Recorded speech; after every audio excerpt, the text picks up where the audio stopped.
Hello and welcome. My name is Scott Suskovic. I'm pastor at Christ Lutheran Church, and welcome to this podcast that we call Deeper Dive, in which we take a look at the previous Sunday's sermon and go at a deeper level for a great conversation.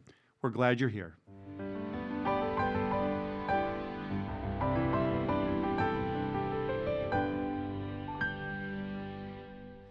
All right, we are on. Pastor Scott here with... I'm Pastor Ryan. And we're on this next episode of Deeper Dive. It was a big day on Sunday.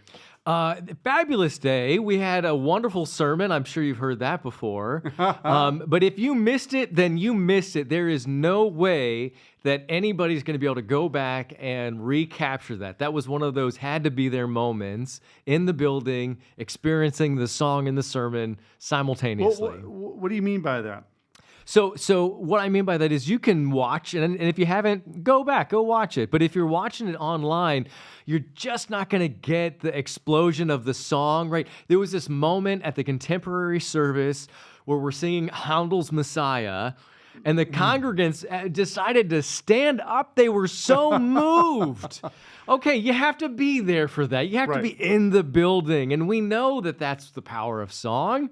And your sermon did great. Well, thank you. And if you didn't see it, if you weren't there, we sang about 8 songs, maybe 9 songs during the sermon. Not the whole song, maybe a verse, maybe 2. Was it really 8? Yeah, it was went a fast, lot. though. So I was attempting to weave in these traditional songs, hymns, that people have no idea they come from the book of Revelation. I love that. How often we were surprised when we didn't get the lyrics that you were telling us, and then all of a sudden, this is the feast. Oh, yeah! I've sung that 1,000,000 times. Or for all the saints who from their labors rest, or soon and very soon. Oh, the classics.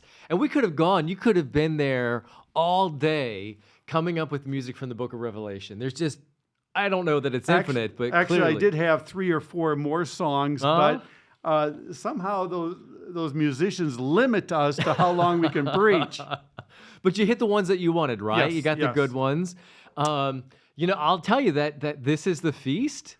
That was the one. I didn't know until you showed me that one came from the book of Revelation. I know this is the feast. I know the book of Revelation. Yeah. It never dawned on me. Well, I certainly, when you ask, what was the takeaway? So when people go to lunch, what was the sermon about? I certainly don't want them to walk away and saying that a lot of hymns are from the book of Revelation. That was not the takeaway. That would have been surface level. Surface level. Yeah, not really getting into it. Okay, so then the takeaway is that the book of Revelation, God wins. That's what you said at the end. God wins. Yes, exactly that. And I wanted to show through music how our songs of praise and the victory of God really come from this book. Now, here's my theory, and I bet you agree with me, is that most of these bad interpretations of Revelation, whether it's the late great Planet Earth by Hal Lindsey, or it is Left Behind. Oh, that whole series. Yeah. They misinterpret the book of Revelation as prophecy, and not apocalyptic literature. All right, so you're being very technical now, right? Yes. Prophecy is a technical term, and apocalyptic literature is a different one. So you got to break that down for us. So, prophetic literature, when you think about the Old Testament, prophetic literature is primarily written to the unfaithful, to scold them into coming back to faith. Or if they don't, this is what's going to happen. So a prophetic literature is really written to the unfaithful who have fallen away. And when you think about Israel's scattered past in the Old Testament, how many times that they fell away from God. The prophets were there when they were wayward and trying to draw them back with prophecy. Oh, that's true, isn't it? The prophets weren't there when things were going well for them. They were there when they weren't going well. They said, you don't like it? Guess what? It's going to get worse. Good. So, if prophecy is written to the unfaithful, apocalyptic is written to the faithful. Yeah. Not to scare them, not to judge them, not to scorn them, but rather to encourage them. Which is completely opposite if you think about it. Right. Prophecies to those who are unfaithful and how it's going to go bad because of their lack of faith. Apocalypse is for the faithful and how it's going to go for them Exactly. because of their good faith. And so the left behind, the late great planet Earth, that reads Revelation as prophecy because everybody reads that and they're afraid. Yeah, that's the point. They're afraid that I might be left behind. I don't want that. I better do what I have to. Whereas hopefully on Sunday we really kind of showed more that woven throughout Revelation are songs and statements and promises of victory. You know, you made this this statement in the sermon about how if it were prophecy, the book of Revelation, how conceited would it have been for that prophecy to be sitting around doing nothing for thousands of years until today? Until I came on the stage on this planet Earth. It meant nothing for 2,000 years. And now all of a sudden it has meaning. And one of the takeaways, and you didn't mention this, but if you think about it, this is part of it. Those songs, which come from the book of Revelation, were way before the now. Right. So Most of them. Yeah, so those songs couldn't have been for some future generation because they were pulling out of them the good stuff now. The songs themselves show that it's an apocalyptic literature, that it is for the faithful. The faithful. Right. And I love how there's this great inclusio that's going on. You can't just drop terms like that. Boosh. Yeah, all right, break it down. What's an inclusio for us, lady? Well, it's bookends. All right, bookends. So we start with one thing and the end with the same. So in the book of Genesis, the first book of the Bible, you've got the Garden of Eden where everything is in shalom and we are working with God, we are walking with God, we are seeing God face to face. Yeah. After the fall, you've got really the entire Bible about God trying to redeem that which was lost. Now, in the Revelation, the last book of the Bible, the last chapter of the last book of the Bible, it talks about returning into that garden, into that river Yeah, in that which runs through the tree of life. Yeah, the tree of life there now has come. And so that inclusio, again, is the encouragement. What we once had back then is what one day the faithful will enjoy again. You know, one of my favorite little things is when it says God is making all things new, right? There will be no crying, there will be no weeping. That all things new is a renewing. In the same way that you might restore a vehicle to its perfect condition. It's not a new vehicle. You didn't go out and buy a 2026. You're taking that 1970 Mustang and you're making it mint again. Yeah. That's the renewing that's going on there. That's what that verb is. That reminds me, I remember in seminary had a professor who was over in Israel and his car broke down. Oh. And so we brought it to a shop, and you have nowhere to go, so you're just waiting for the mechanic to fix it. And he said as he was waiting there, pretty soon, the mechanic came out. He was wiping the grease off of his hands. He was all sweaty and a toothless grin. He came out and said, Tzedek. Tzedek? Tzedek. Righteous. Did he really? What? And because in modern Hebrew, maybe as an ancient Hebrew that you and I studied, but in modern ego, tzedek means exactly what you said. It is now working the way that it was created to work. Oh. It is tzedek. Oh. It is righteous. That is beautiful. And so when we're talking about the righteousness that we receive through faith, it's not that we become something else. No. We're becoming what we were created to become.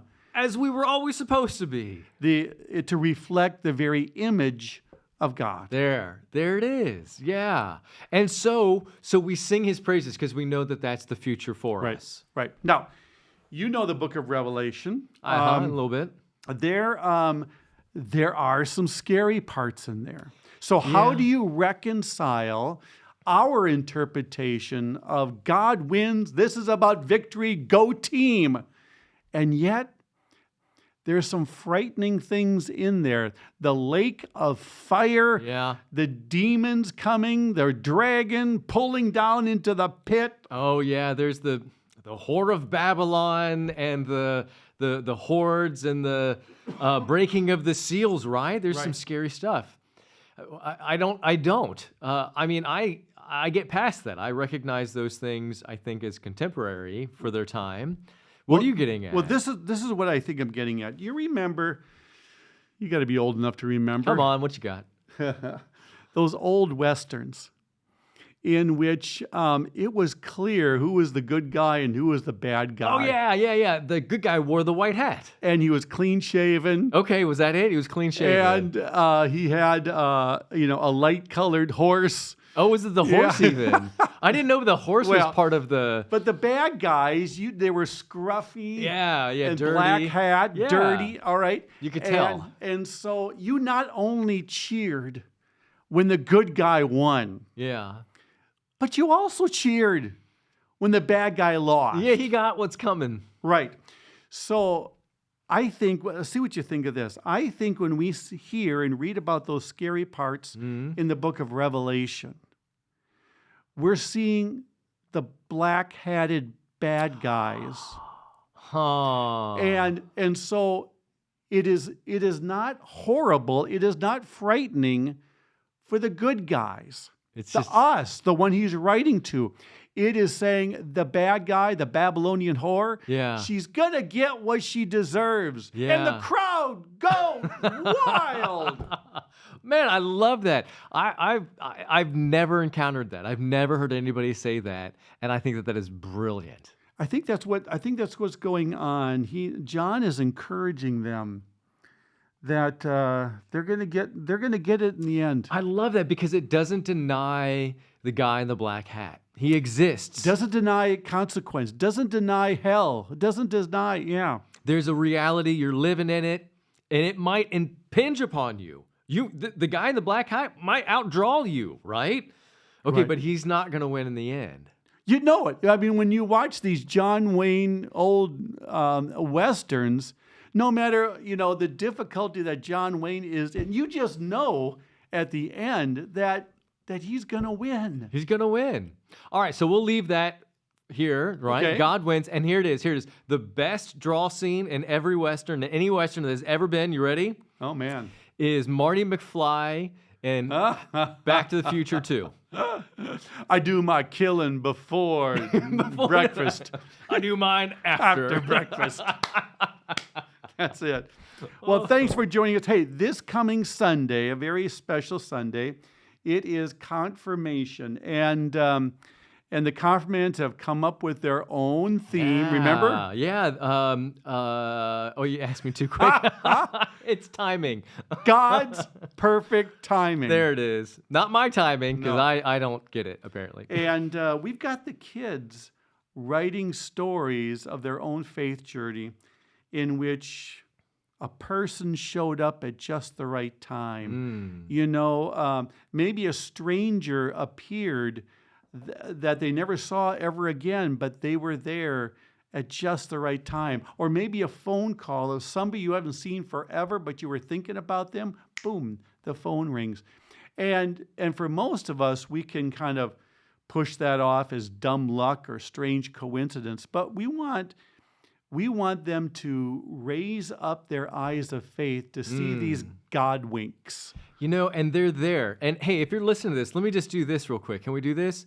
If you're listening to this, I bet there's somebody in your life that has helped you along your spiritual journey, your faith journey. Why don't you reach out to them? And if you do, give me or Scott an email. Tell us how that went. And we'll talk about it next week at Deeper Dive. See you then.